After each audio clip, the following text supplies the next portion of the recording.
ADR tumeikubali sisi. Tumekubali kabisa.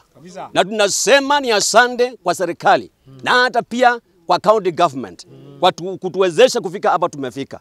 Kwa hivyo tunagojea tuende tuanze hiyo ADR wakati ambao tutakapoitwa ili tuongee na tushauriane na wale wengine tupate mwelekeo wa kesho ambao utakuwa ni mwelekeo wa kuleta amani katika mwananchi wa Makima yeyote. Hatutaki kusumbuliwa.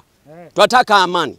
Na kila jambo ifanywe kwa kufuatilia amani. Maana tumekuwa kitu kimoja. Tumekuwa wa baba moja, tumekuwa wa mama moja. Hatuna utofauti yeyote. Mbere uweva, Mkikuyu, Mkamba, yule mwingine ako hapa, tumekuwa ni kitu kimoja.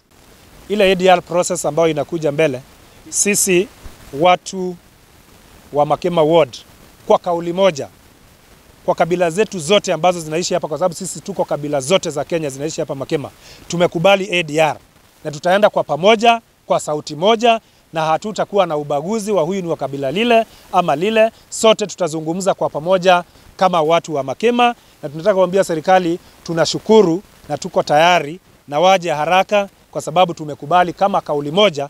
Watu wa Makima tuko tayari kuketi, tuzungumziane, tutatue hili shida tukiwa watu wa moja. Sisi kama community ya Makima tumesema regardless ya kabila ambayo mtu ametoka, sisi sasa kutoka leo tutazungumzia mambo yetu, tutatatua mashida yetu tukiwa kitu kimoja.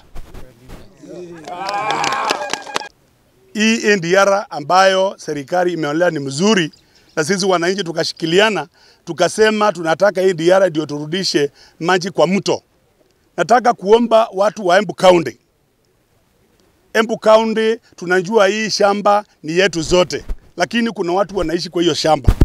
Wale watu wanaishi kwa hiyo shamba, tunaomba tukikaa chini kwa ADR, kila mtu awe anaelewa ya kwamba wale watu wanakaa kwa ndani kwanza wache wapate haki yao, ndio wale wengine tuko ambao tunatoka kando ndio tuweze kuingia.